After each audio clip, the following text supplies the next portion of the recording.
Welcome everybody to this UCL East lunch hour lecture on how do we manufacture personalised medicines. My name is Gary Lai. I'm head of the UCL Department of Biochemical Engineering, and I'm also co-lead of the UCL East Manufacturing Futures Lab, the MFL, which is one of the exciting developments that we'll be establishing on the new UCL East campus at the Queen Elizabeth Olympic Park. The MFL itself will undertake basic research and training supporting the manufacture of next generation products, working particularly at the interface of novel materials, healthcare and sustainability. So with that background, our speaker today is Dr. Qasim Rafiq, who is an Associate Professor of Bioprocessing of Regenerative Cellular and Gene Therapies within the UCL Department of Biochemical Engineering. His presentation is going to highlight some of the future manufacturing challenges that we will address in the MFL, and particularly the case of personalised medicines. Qasim is a chartered engineer and a chartered scientist. He's also a fellow of the Higher Education Academy and was recognised as one of the top 20 influential and inspirational individuals in advanced medicines manufacture for 2020 by the Medicine Maker. And this is a very prestigious list that includes amongst it various Nobel Laureates, multinational CEOs, and leading scientists. So in his presentation today, Qasim will explore the challenges and opportunities of manufacturing advanced personalised therapies and the impact that these regenerative and curative treatments will have on the treatment of unmet clinical needs. So Dr. Qasim Rafiq will discuss what these advanced therapies are, how they will revolutionise healthcare, and the challenges involved in the manufacture of these novel therapeutics at a scale and a cost that makes them affordable to the patients that need them. We'll have questions after Qasim's presentation, so please do submit your questions for Qasim on Slido, which I think you're all aware of, using the event code hashtag UCL Lectures. And UCL needs to be in capital letters. You can start submitting your questions at any point during the lecture. So now I'll hand over to Qasim, who will start his presentation. Excellent. Thank you very much, Gary, and thank you all for attending. It's a pleasure to be able to join you today and to deliver this UCL East lunch hour lecture on how we manufacture personalised therapies. And for me, I think the question I always ask is, well, why do we want to develop new personalized therapies? And I think when we look globally at the challenges that we face as a society, we have to develop healthcare interventions that not only extend the quantity of life, but also extend the quality of life. And at the moment, what we're seeing is that doesn't necessarily correlate. As we start to have increasing years in terms of new healthcare interventions that can support that, we don't necessarily have an equivalent quality of life that goes with that. And so we see the rise and increasing of things like chronic age-related diseases such as diabetes, cancer, and cardiovascular conditions. And this not only creates significant challenges for the patient community, but also creates a looming crisis for global healthcare systems. And so ultimately, we need to have new therapies being developed. And from my perspective, advanced regenerative cell and gene therapies have emerged as a novel, transformative therapeutic modality. They are transformative because they're designed to cure the underlying condition rather than simply treat the patient's symptoms. With the potential to address previous unmet patient need, and with a focus on curing diseases rather than simply treating the symptoms, cell and gene therapies will reduce overall healthcare costs. They will tackle the social and chronic and economic effects of chronic age-related conditions, and they will lead the next generation of healthcare therapeutics. In short, this is an incredibly rare opportunity to improve both global health and global wealth. And ultimately, from my perspective, this will result in the overall transformation of how we deliver healthcare. The whole healthcare paradigm to date has been the traditional one-size-fits-all approach to medicinal delivery, i.e., we develop a new medicine and this medicine will be delivered to all patients, irrespective of their ages, their genders, their ethnicities, or any pre-existing conditions that they may have. which for me is a rather blunt approach to treating medical conditions, given the fact that all patients are fundamentally different. And what we're proposing with the emergence of personalized therapies is a shift to a more targeted, patient-specific approach, which we believe will result in not only safer therapies, but more effective therapies. And we believe this is what 21st century healthcare will look like in some instances, with this concept of vein-to-vein manufacture, where we take the patient's own materials, in our case, the patient's own cells, we engineer it in the lab to fight diseases such as cancer, and we then re-deliver it back to the patient to offer a truly specialized, patient-specific, personalized therapy. This might sound like science fiction, but the video on the next slide and the work we're doing at UCL will hopefully highlight that we're actually now able to make this a reality. So on this slide, I'd like to introduce the context behind this. So this was a young girl back in 2010 and 2011, Emily Whitehead. Emily had acute lymphoblastic leukemia. This is a rare form of pediatric cancer, and it's quite aggressive in its nature. The traditional treatment options for this type of cancer is to have a bone marrow transplant, and where that fails is to then have multiple rounds of chemotherapy. And beyond that, there really is no other option. So patients who have failed bone marrow transplant and who have failed chemotherapy are ultimately left to die of their disease because there's no other treatment option available.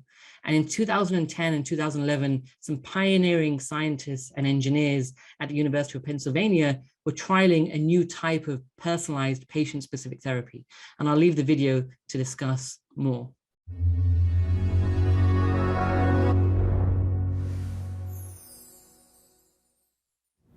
Take one. Is it hard for you to say those words, we're trying to cure cancer? That's a really good question, and why it's hard to say we want to cure cancer. We do. And I think sometimes it's hard actually to think that you might actually succeed.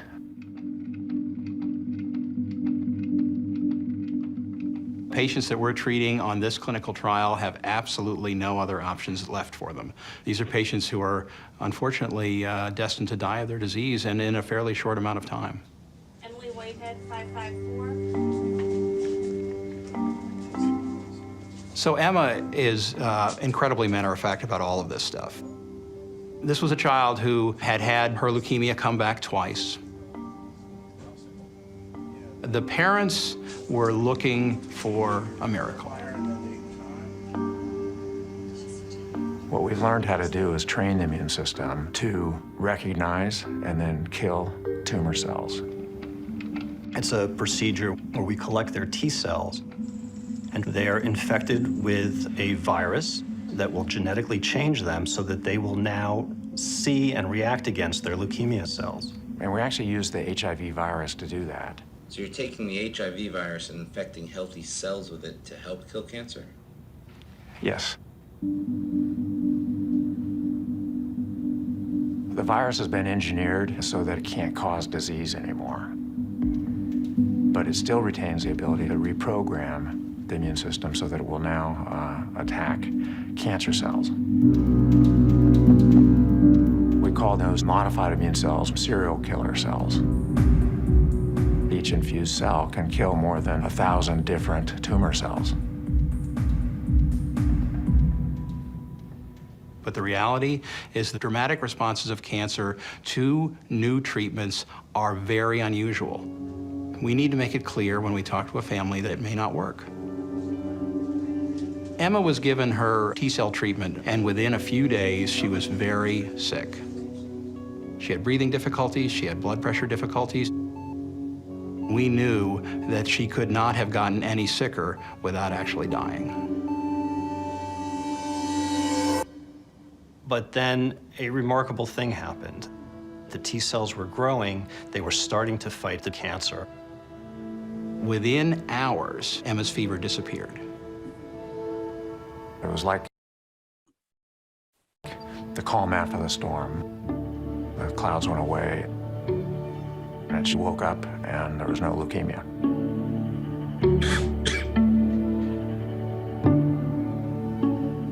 when that child survived, it was, of course, an amazing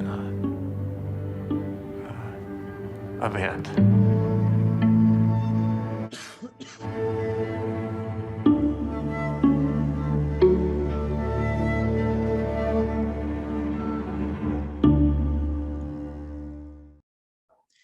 So for me, I love to show that video because I think it highlights the reason we do what we do, and it drives me in the research that I lead, but also those of my colleagues within the department.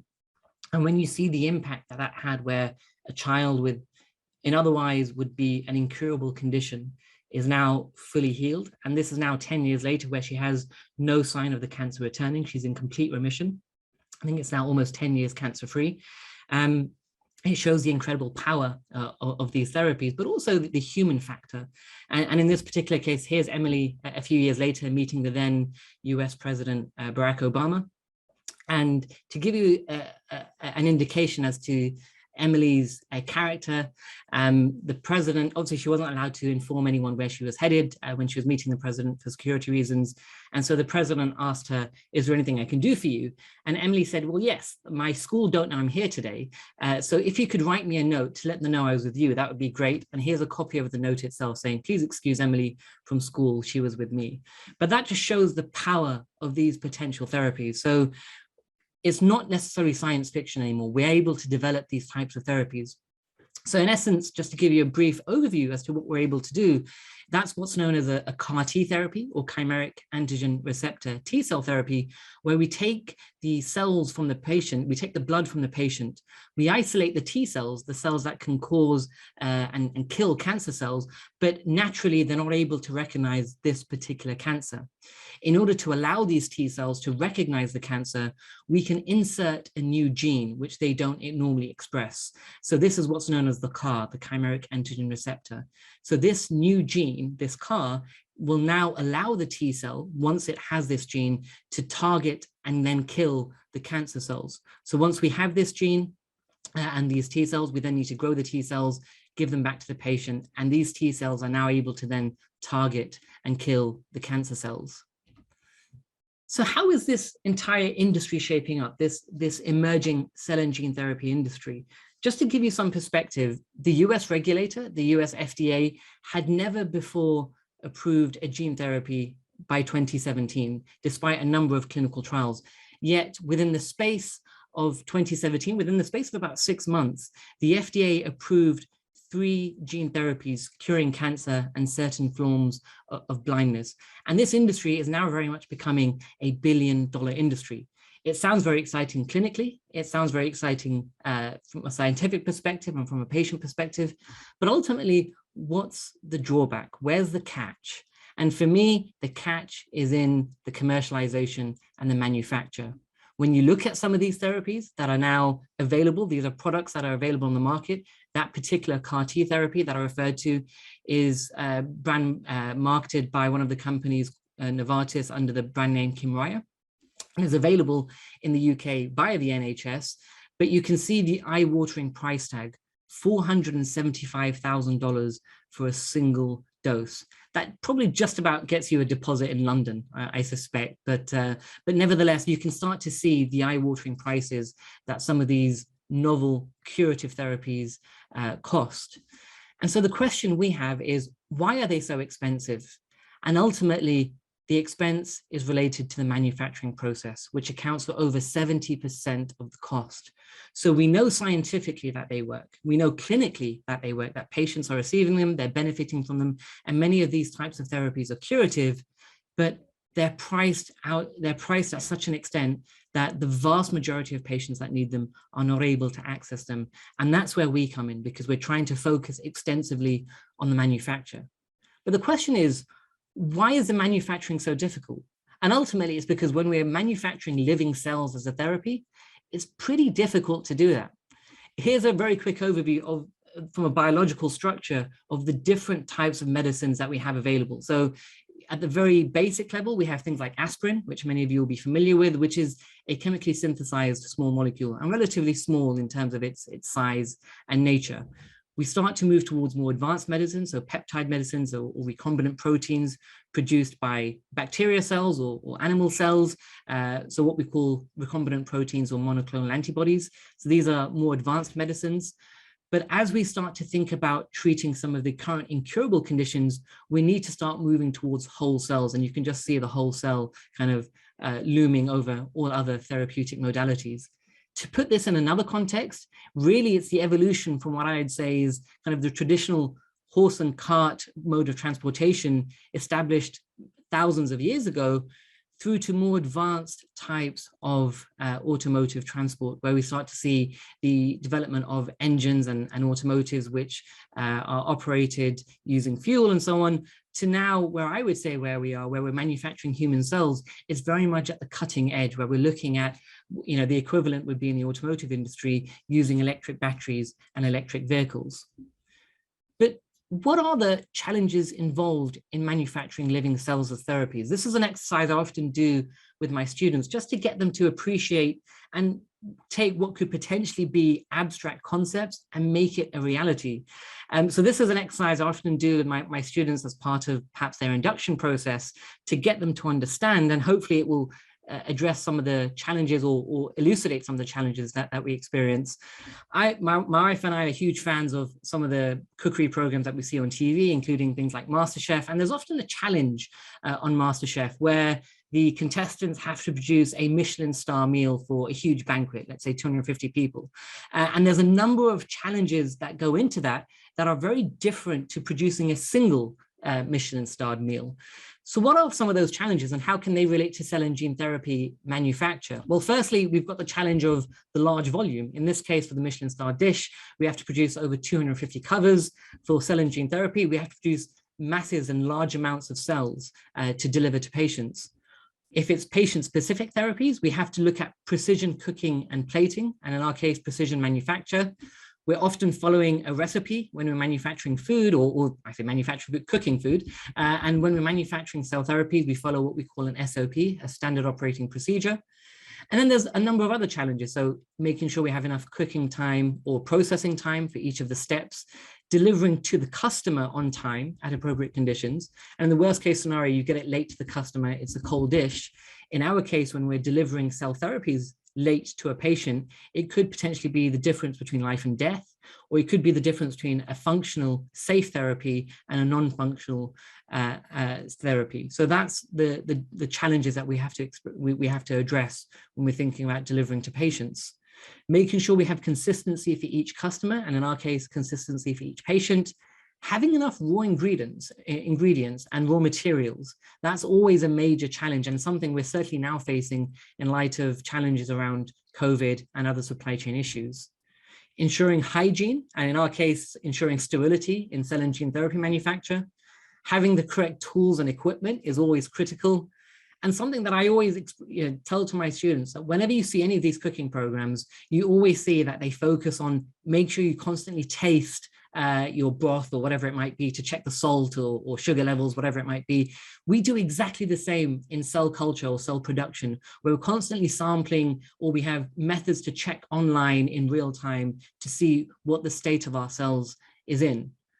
We have to have a multidisciplinary workforce ultimately. And I think for me, this is something I'll touch on at the end of my lecture, being able to establish that multidisciplinary workforce that can work in harmony to ultimately deliver therapies to patients that need them. So what does the current CAR-T manufacturing process look like? Well, I won't go through this in detail, but I'll just touch on the general idea. As I said before, we isolate the blood from the patient using a system called leukapheresis. We take the blood from the patient, we then isolate the specific T cells, and we then have to activate. And what we mean by activation is our bodies naturally do this. So when we're sick with a virus or a particular illness, there are different mechanisms that activate in our body to activate the T cells, so that the cells can start to rapidly reproduce in our body so that they can fight the infection. Well, how do we mimic that in a body environment or in a lab environment? Is that we have to activate the cells using artificial mechanisms. Once we've got enough T cells and they've been activated, we then start to insert that CAR gene that they need to express in order to target and kill the cancer cells. We then go into the cell manufacture, and this is where we focus extensively on until we eventually get to the point where we can generate enough cells, we can freeze them down, we ship them to the hospital site. They are then thawed or at the hospital site and then delivered back to the patient. But ultimately, it's this cell manufacturing step which accounts for the vast majority of the cost. So in many instances, this can take anywhere between 7 to maybe 21 or 30 days, just purely on this cell manufacturing, whereas every other process maybe takes a day or two at the most. So that's really where we've identified that we can certainly optimize and develop moving forward. So what are we doing at UCL to improve the manufacture of cell and gene therapies? And I've really tried to kind of tie it down to 3 key areas. The first is automation. So we've certainly looked at trying to remove the human operator from the process and trying to automate that. Now, why is that? Well, there's a number of benefits of being able to do that. The first is human operators, no matter how experienced they are always likely to introduce some level of variability, whether it's a Monday morning or a Friday evening, their performance may wane and change, whereas you don't necessarily get that with automated systems which are more consistent and precise. But from a more fundamental perspective, going back to ensuring sterility, often in any clean environment or clean room environment where we manufacture cell therapies, often the biggest contaminant in that room is the human operator, because we naturally have bacteria or viral particles on our skin and so on. And so being able to remove the human operator from that process allows for a more consistent but more sterile and ultimately safer therapy. So we're looking at developing automation tools and technologies. We're also very much focused on improving that manufacturing step I identified. So moving from these old technologies, which when you go back to some scientific research articles, they've been using what we call tea flasks. These are effectively plastic flasks about the size of our hand, which we can grow cells in. We've been using these technologies for well over 70 or 80 years. And the fact is, in cell therapy manufacture, these are the technologies that are commonly used when manufacturing for patients. They lack scalability. They're certainly not scalable. There's very limited control capability, so we can't measure things online and change things if needed. And more importantly, they lack the ability to be able to support large-scale production, which is where we certainly want to move to. And so we're moving very much towards moving to things like bioreactors, which are an established technology and are currently used for the production of a number of other medicines. And also the integration of things like artificial intelligence. We're now starting to bring together different disciplines so that we can start to think about how we optimize and develop more effective manufacturing processes where we can employ things like machine learning and AI. So let me go through some of these as case studies. Let's start with automation in the first instance. So this is a European project that we had from 2016 and 2019, where we were working with a number of European partners, where we wanted to develop an automated manufacturing facility which had no human operator input for the production of stem cells. So the idea would be that we would have an automated system to collect the cells from a donor, from a patient, and have it transferred to this automated facility, expand in bioreactors, and ultimately deliver back to the patient. Here's a kind of a CAD model or schematic of the idea that we would have 2 robotic arms. In the middle, we would have a separator. So on one side where we had the cells exposed to the environment, which could potentially cause contamination, this environment would be to a higher level of specification in terms of air quality to avoid contamination. And we'd have our our other environment, which would be more closed. And therefore, we would have 2 robotic arms to support this. Now, I'll be honest, when we first started this project and we saw what we were trying to do, I was skeptical as to whether we would actually get to this stage. It was a 3-year project, a huge amount of infrastructure and resource required. And with all the ambition that we had, it's always challenging to see whether we can actually get to this final end stage or would we fall short. But I'm pleased to share that we were certainly able to get to the point where we could manufacture the cells. And we, in our manual process and comparing it with our automated process, we had identical data. And we're delighted to be able to share that. And I've got hopefully on the next slide, a very nice video which shows the automation system in operation. So if I play this video, there we go. So it should start playing now. So this was the bird's eye view of the system itself, and this is now actually in operation. So it's now at the end of the process where we've manufactured the cells, we've grown them up, and we're now transferring the cells into these cryovials.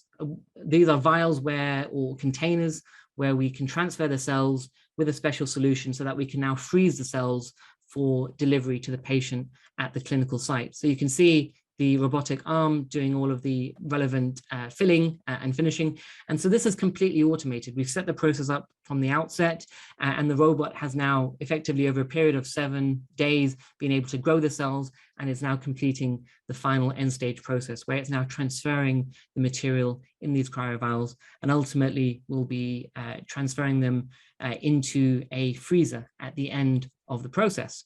So as you can see, it's transferring the material, the cellular material in the vials. It's now moving it in between that grade D area that I mentioned, that is from the grade A, which is the clean area, to the dirty area, but we're now putting the cap on. So we're not concerned at this stage about the sterility, because they're now tightly controlled with the cap. So there's no chance of infection at this stage. So it's now moving into the hatch, and the other robot will now transfer those vials into these freezing containers. So these are the freezing containers where it lifts off the lid very carefully. It then transfers the vials into each of these containers, and ultimately will replace these back into the freezer. There's a little part of this at the end of this video in just a moment that I love, because it took a huge amount of engineering to do something very simple and basic. One of the challenges with these purple freezing containers is the lids are quite tough. Even for a human operator to get them back on, it's a difficult step to squish them back on. So we had to program the system to carefully just gently give it a tap at the end and make sure it's tight so that it could get, and that took a huge amount of engineering just to be able to do that singular step. And so there it transfers it ultimately back into a freezer, which can then be stored and then delivered to the manufacturing site. So that's kind of the first study around automation. We're doing a number of other projects in relation to that and building on that work as well. Now moving on to the second aspect around bioreactors. So how do we go from these flasks, which are proven in that, you know, many scientists, or all scientists around the world, would have used these tissue culture flasks on the left, through to these bioreactor systems, which are not necessarily common, but are used extensively in industry and suitable for scale up. So there were a number of research questions that we had to address before we could even think about doing this. The first question was, could we actually grow CAR T cells in these stirred tank bioreactors? And how would their growth compare to these traditional T flasks? When we spoke to our clinical colleagues or scientific colleagues, often they would retort that actually you can't grow these cells in these stirred tanks. The vessels would damage the cells and so on. So we thought, you know, from the outset that this wouldn't be possible, but we wanted to give it a try. And we were pleasantly surprised. I'm not going to go through the data on this slide in any great depth. What I would like to show you is this black line here is an indication of the growth in the standard T-flask system. So this T-flask system here at the bottom, we have this, this black line where we're able to show the growth in the flask itself. But if you look at all of the other colored lines, the blue, red, green, purple, and orange, these are all at different stirring speeds in that stirred tank bioreactor. And in all cases, we're generating significantly higher numbers of viable cells, somewhere between 2 million to 5 million cells per milliliter. So for every milliliter of volume we have in our bioreactor, we've got somewhere between 2 to 5 million cells, depending on the conditions themselves. So not only were we able to show that we could grow these CAR T cells in these stirred tank bioreactors, ultimately they were better performing than the standard T flasks.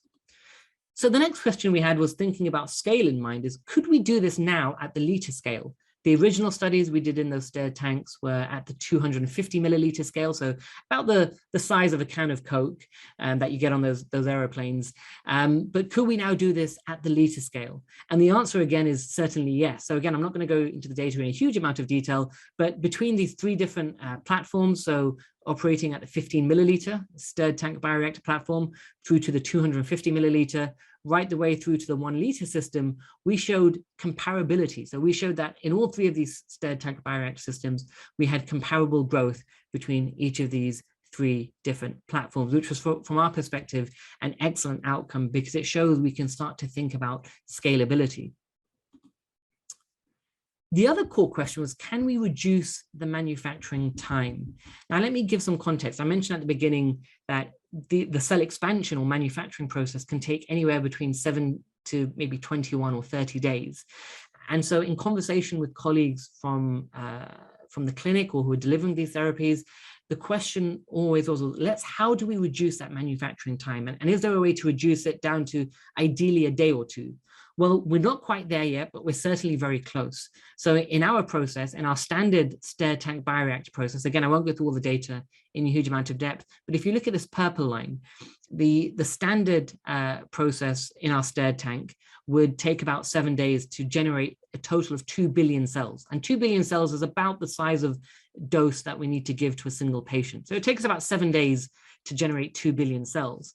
By developing a new process control strategy, and I won't go into the detail of what we did, but developing a new process control strategy that we were able to achieve by using these advanced bioreactor systems that give us that ability to improve control and production, we were able to generate the same number of cells, as you can see from the brown line, in almost half the time. So reducing the process from a 7-day process now to a 4-day process. And we now have more exciting data, which I'm not able to share at this stage, where we've shown we can bring that even closer to the 1 to 2 day limit that our clinician or clinical colleagues have set us. And so that's one of the key aspects from our perspective, is how do we reduce that manufacturing time and ultimately the cost. And then finally, the last research question, which for me is probably some of the most exciting data that we've generated, is can we establish a manufacturing process that is adaptive to individual patients? For those who aren't familiar with medicine manufacture, once you have a process that is regulated by the regulator, you cannot change it. And in many instances, companies refuse to change it because it creates too much work for them to do so. But the idea is that when we're developing personalized therapies and patient-specific therapies, each and every patient is different. So if you have some patients where their cells grow slowly, is there anything we can do in the process to support or improve their overall production? And the answer again is yes. Now, the thing I love about this slide, when I show this slide, is that the cells and the growth of the cells that is represented by these 3 lines are all from the same patient. So this was a slow growing donor, as what we'd call it in our lab. So this was an individual, or the donor materials from an individual over the age of 60 and had a pre-existing condition in terms of the quality of the cells when it arrived into our lab. And in our standard T-flask and stirred tank bioreactor process, it would take about 7 days to generate about 2 million cells per milliliter, which is kind of far below where we'd like to be. However, by using that process control strategy that we established for the previous study, we could take those very same cells, and in this blue line represented here is when we employed that process control strategy, where we're able to generate now a much higher number of cells in a far shorter period of time. And so ultimately, it starts to allow us to think about, can we start to tailor manufacturing for individual patients to support the idea that actually, instead of having a slow growing cell and we're just stuck with it, actually, if we do have slow growing cells, what can we do to the manufacturing process to allow it to become ideally a faster growing cell, and whilst retaining its quality? And what I love to show on the next slide is CAR T cells in action. So I've got 2 videos here on the same slide that I like to show. First, on this left-hand side are normal T cells. So these are not CAR T cells. These are normal T cells which do not have that CAR receptor. And in green, you've got the cancer cells. So what we're showing here, so the gray cells or the blackened cells are the normal T cells, and the green are the cancer cells. Now, because the T cells cannot recognize the cancer cells, the green cells, there's nothing that they can do, and we start to see the cancer cells spreading. So in this video here that you'll see, you start to see that actually the T cells can't do anything to the cancer cells. And after a period of over a couple of days, the cancer cells start to take over and they start to grow and multiply. And we start to see that actually the cancer cells are becoming very, very large in number because the T cells can't recognize them and therefore kill them. However, now with CAR T cells, so these are exactly the same T cells, but they now have that CAR gene so that they can now recognize the cancer cells, which are also still in green, and are able to kill them. So if you look at this video on the right, you can start to see the CAR T cells surrounding the green cells, the cancer cells, and starting to neutralize them and kill them, and ultimately ensuring that there are no cancer cells left by the end of the culture. So that for me shows the power of these CAR T cells in action, the fact that they're able to target, recognize, and then ultimately neutralize the cancer cells. And finally, onto the last aspect around artificial intelligence. And this is the area that we're now moving to. And I'm working extensively with a number of colleagues who are experts in this space in terms of digital bioprocessing and digital manufacture, and with consortium partners around Europe in addition to this. And this will be a core feature of the Manufacturing Futures Lab at UCL East moving forward. So how do we integrate artificial intelligence? Well, we've just been awarded a 10 million euro grant that will run for the next 4 to 5 years, focused on artificial intelligence-driven decentralized production for advanced therapies in the hospital. It's a complicated title, but it's shortened to AIDPath. The idea is that we will be taking that CAR T manufacturing process, establishing an automated platform that you saw earlier. So it's kind of combining the two previous threads of automation and bioreactors, and bringing together the AI element so that we can then not only just have a standard process, but a process that is continually being improved to optimize production and have a fully functional demonstrator system in a hospital. And so we're working with partners in Germany at the IPT Fraunhofer to develop the automation engineering. We have colleagues at UCL, including Dr. Stephen Goldrick, who's working on some of the AI and digital bioprocessing. And we have colleagues at the University Clinic and Hospital of Würzburg, where we will actually place this demonstrator manufacturing unit to produce personalized CAR T therapies in the hospital setting by 2025. That's the goal. We're certainly making significant progress in that regard, and we expect in the next 2 or 3 years that we can provide significant updates about the progress of that particular project. But fundamentally for me, and I think this is the other critical aspect and where I think UCL East plays a significant role, is that manufacturing in this industry is only half the problem. One of the challenges we now face is that there is a global skills shortage. This was a report by the Cell and Gene Therapy Catapult. Catapult is a publicly funded organization which supports early stage development, translation, and manufacture, and connects academia and industry. And they conducted a skills demand report back in 2019. And what they outlined was that there is a significant skills gap. There's going to be a demand or an increase of over 3,000 jobs by 2024, with a number of these roles focused on bioprocessing and manufacture. And this is just from the UK landscape. This is now being mirrored across the globe. So we see significant issues in the US, in North America, in the Far East, and so on. And there is an absolute demand for skilled individuals who have the right mindset and ability to tackle some of these manufacturing challenges. So what are we doing at UCL, and specifically UCL East, to address the skills shortage? Well, in the Department of Biochemical Engineering at UCL, we're trying to address this from multiple levels and across multiple educational stages. So right the way through from our undergraduate program in biochemical engineering, we have a minor that students can take in regenerative medicine manufacture, which exposes them to some of these core concepts and ideas. At the master's level, delighted to announce that we've recently launched a new master's program, which I'll share on the next slide, in the manufacture and commercialization of stem cell and gene therapies. At the doctorate level, for a number of years, we've been the primary leader in developing doctoral training skills and supplying the industry with over hundreds of graduates and doctoral qualified graduates within this space who have the necessary bioprocessing engineering and the leadership skills to be able to lead in this environment. But it doesn't stop there. We're still very much focused on supporting post-experience industry delegates. We realize as numbers of individuals are transitioning from other fields within the biotechnology sector, or indeed other sectors entirely, such as logistics and supply chain, into things like biotechnology or cell and gene therapies, we have to support the industry in that. And we have a number of short courses that will be transferring, some of which will be transferring to UCL East when that launches as well. But I mentioned briefly the MSc in the manufacture and commercialization of stem cell and gene therapies. And so for me, this is one of the longest MSc titles we offer at UCL, but is specifically worded because we know that the challenges are not necessarily or not limited to the scientific challenges or the clinical challenges. We've seen the clinical and scientific success, but the challenges are very much now at the manufacture and how do we commercialize these therapies and get them to the patients that need them. So this is a program that started last year. We've now had our first cohort graduate and had some fantastic graduates who have already been snapped up by some of the key companies. And it's really designed to create the future leaders from a scientific, technology, business and manufacturing perspective. And this will be delivered at UCL East once the campus opens. And finally, to wrap up my talk, I just want to share a video about the program itself and some of the thoughts of the students who have been involved, and as well as the industry steering committee that contribute extensively to the program development.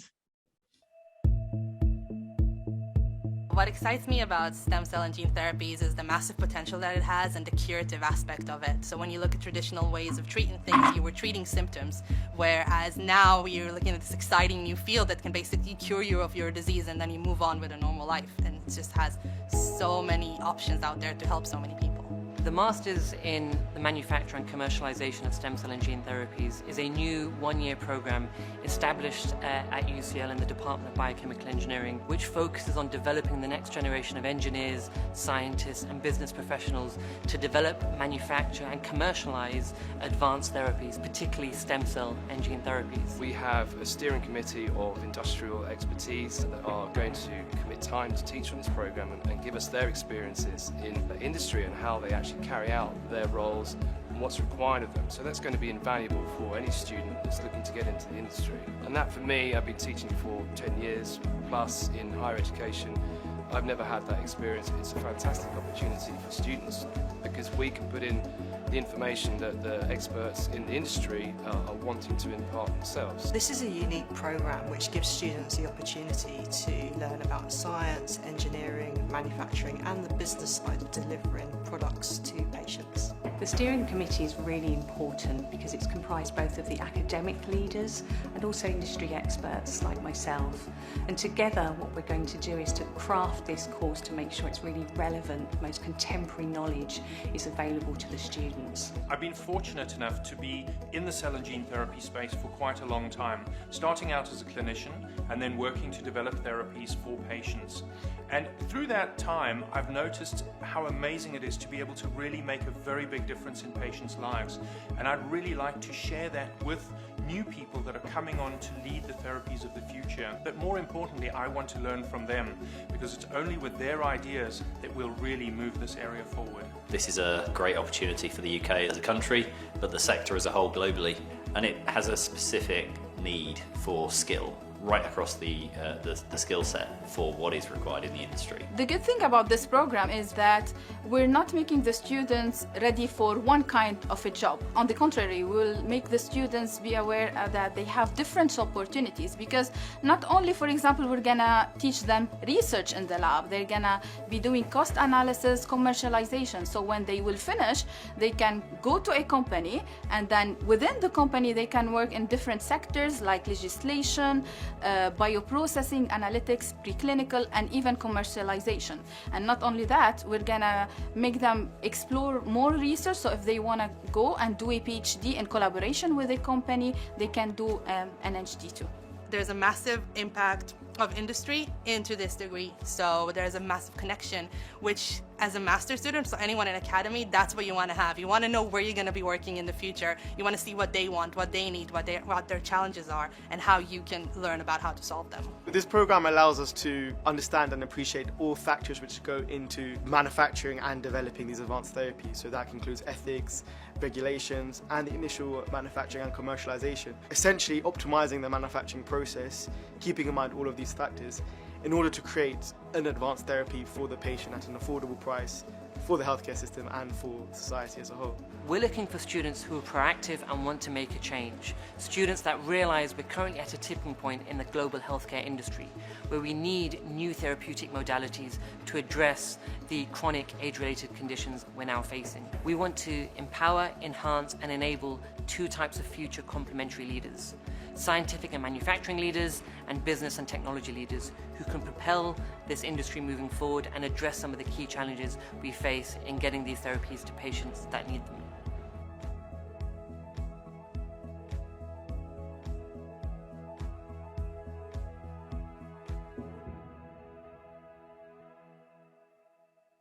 so delighted to be able to offer that program at UCL East, and the students, when they enroll in the program, when the program moves over to UCL East, will have full access and make full use of things like the new teaching labs, as well as the Manufacturing Futures Lab that will be established over there.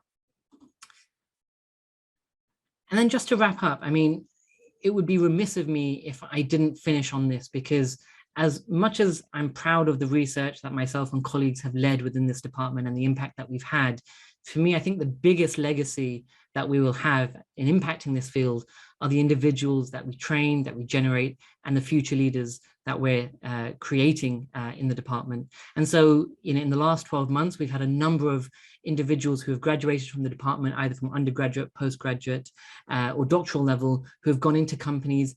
And those that have graduated over 12 months ago and are now more senior are taking up very significant positions within their companies or organizations in a very short amount of time. So from my perspective, it's great to see the opportunities that our students and graduates are building on.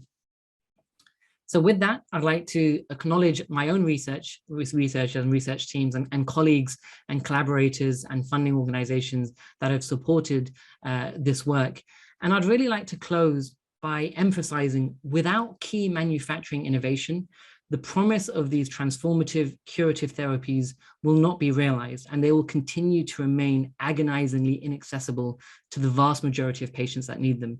Not because the science doesn't work or because the clinical benefits are unproven, but because we have failed in addressing the fundamental manufacturing challenges, and we failed in training the next generation to tackle these issues.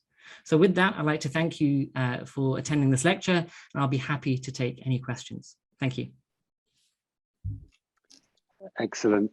Thank you, Qasim, for that I think very excellent and enthusiastic overview of personalised medicines and their potential and their manufacture. And also for highlighting some of the research and training activities we'll be undertaking within the Manufacturing Futures Lab at UCL East. Just a reminder to the audience that you can submit your questions for Qasim on Slido. The event code for that, just as a reminder, is #UCL Lectures with UCL in capitals. There's a number of questions already on Slido, which I will just have a quick look at. The first, there's two questions that perhaps I'll put together, which is sort of very central to what Qasim talked about, which is, do these therapies have to be personalized? And how much do you have to change the process steps and conditions between different patients and different treatments? Excellent question. So I think, do these therapies have to be personalized? Yes and no. So at this stage, many of these therapies, such as the CAR T therapy, are personalized because we cannot give one patient cells or take a donor cells from one individual and transfer them to another patient because of the issues around immunogenicity and immune reactions in the patients that receive them because of the nature of the T cells. However, there's lots of work ongoing at this stage to see, is there some clever gene engineering that we can do to remove some of the genes that might cause the immune reaction, and therefore allow us to think about going to that traditional model of a single donor, being manufactured for multiple patients. But I also think that there is, when you look at the development of this industry and this field, the personalized therapies have demonstrated success. They've demonstrated good safety profiles. And I always think that we'll see a raft of personalized therapies come through that may then support future universal donor type therapies. So I'm very excited about what the future holds. And do we have to change process steps? In many instances, we do. We're operating in a very different manufacturing paradigm. So to put this into some sort of relative context, it's almost saying to Apple that they have to manufacture 1 million individual iPhones specific to individual hand sizes or ear size, whatever it might be. They may have some level of customization, but they don't have a whole raft of individual phones for individuals as they need them. Whereas in our case, for personalized therapies, we are very much manufacturing on an individual basis. These cells will only go to patient X. And so therefore we have to, our scaling model at this stage is not scaling up, but rather scaling out. We have to have individual batch production for each and every patient. Okay, so just to the audience, do keep the questions coming in. I'll go for the next one, which is, you mentioned that these therapies are expensive, and you gave us an indication of the eye-watering costs. How are these costs calculated, and do the pharmaceutical companies who are making them include the cost of development in these in the price of these therapies, as well as the actual cost of manufacture? Absolutely. So, I mean, it's an interesting one, because I think there's a lot of public discussion at this stage about how potentially pharmaceutical companies may be operating unethically and charging very high prices for certain therapies, and the disparities received from global regions and so on. I think for these advanced therapies, what we're seeing is they are naturally expensive to manufacture. Are they, $300,000 worth of manufacture? Probably not. And we are, but understandably from the pharmaceutical perspective, they're trying to recoup some of their development costs. However, these are naturally expensive therapies in terms of their manufacturing. So it's probably about closer to anywhere from 100 to 150,000. But ultimately, with the work that we're doing at UCL in terms of being able to improve manufacturing processes, we believe we could reduce those costs, but also work that my colleague, Professor Suzanne Farid, is focused on to try and focus on economic and cost of goods models, so that businesses and companies can streamline their activities to bring that cost down even further. And I think the two go absolutely hand in hand. We have to think about manufacture, but we also have to develop more economic business models and cost of goods models. Okay, another question here is, we've heard a lot about supply chains during the last 12 to 18 months with the pandemic, and we're all aware of shortages on our sort of supermarket shelves. But is there an impact of these supply chains and the lack of materials on the supply of these personalized therapies? Yeah, I mean, it's a very interesting question. So we are certainly starting to see a number of impacts as a result of the pandemic. I think some have inadvertently benefited this field, because I think we now recognize nationally the importance of medicine manufacture.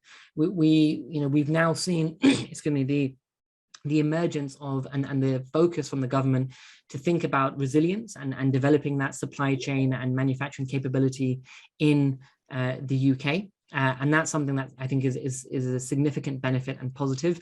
And many of the technologies, certainly we've seen around the newer vaccines, such as the mRNA, Pfizer, BioNTech vaccine, many of those delivery technologies will be very applicable to future cell and gene therapies. In terms of the supply chains themselves, we are starting to see some of that affect not only the research level, but also the manufacturing capability. But I think as time progresses, we recognize the importance of innovating not only in the science, but on the manufacturing side. And I think we will start to address these issues on a both national and global scale. Okay. We've got time for a few more questions, but you mentioned the UK there specifically. What is your view on how active the UK is in this area, and how do we compare as a nation against what's going on internationally? Excellent question. I mean, we're certainly one of the global leaders and pioneers. When you look at the clinical and scientific activity, I think we're very much leading the pack. And I would say, very much ahead of the likes of, traditional leaders such as the US and so on. So from that perspective, I think we're doing a phenomenal effort. But I think it's matching that with the manufacturing capability. And that's really where the long-term sustainable value lies. But we are starting to see that shift. So when we look at the emergence of recombinant proteins and monoclonal antibodies, which is $1 billion industry, much of the work happened in the UK in terms of the scientific discovery, and some of the Nobel Laureates were from the UK, but all of the manufacturing and the long-term value happens on the west coast of the US in San Francisco, it happens in Ireland, and it happens in Singapore. The UK has very little manufacture, and the government were keen not to see that occur with cell and gene therapies. And so the government have invested heavily, which is great to see in terms of these catapult centers and so on. But also, it's great that we're starting to see the Research Council and the funding environment be supportive of this, because ultimately these are, in order to get these therapies to the patient, we have to address these manufacturing challenges. So the final question is perhaps from a young person's perspective. So, if you're a sort of 16 to 18-year-old person, you're fascinated by this emerging field, what advice would you give them about how they can actually get involved in these personalised therapies and their manufacture? Great question. I think a number of things I would advise. I mean, myself, when I was coming through kind of the A-level stage, my ultimate goal was, how can I help society, and what impact could I have, especially with coming from a STEM background? And the natural response for many in that environment is to think of medicine automatically. And I actually personally and genuinely believe that you will help more people doing something like biochemical engineering and medicine manufacture than you were if you were a medic. Because as a medic, you're working on a one-to-one basis. And in this environment, you're potentially helping thousands, if not millions of individuals. And I think one example of that, I think will hopefully consolidate this, is when we look at the discovery of penicillin and antibiotics.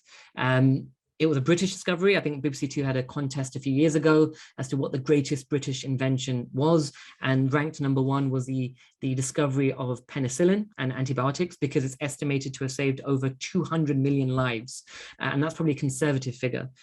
But it took about 12 to 13 years for penicillin's discovery with Alexander Fleming for it to become an actual therapeutic product that patients could make. And it would never have become a reality if it wasn't for the phenomenal work of individuals like Sir Howard Florey or Sir Ernst Chain, two names I guarantee most people would never have heard of, but shared the Nobel Prize with Sir Alexander Fleming for the discovery of penicillin, for their critical role in manufacturing and developing a process for the production of penicillin. So for me, those who are interested in like I was many years ago, in how we can try and have a significant global impact, I think we need to just look at that example and the most recent example of COVID vaccines. What has been done in the last 18 to 20 months in terms of developing new types of vaccines, rolling that out, generating billions of doses, would not have been possible without biochemical engineering. And I think for me, for any aspiring engineer or scientist, that is an exciting prospect moving forward. Okay, so thank you, Qasim. And as head of biochemical engineering, I'd have to agree with you on that last answer. Thank you, everybody, for participating. Thanks again for Qasim for delivering the lecture, and the audience for asking the questions. Just a reminder that the next UCL lunch hour lecture takes place on Tuesday, the 16th of November, and the title is Artificial Intelligence, Climate Change, Friend or Foe, and that will be on the 16th of November between 1 and 2. So again, I'd like to, at that point, thank everybody for their participation, and wish you goodbye and the best wishes for the rest of your day. Bye-bye, everybody.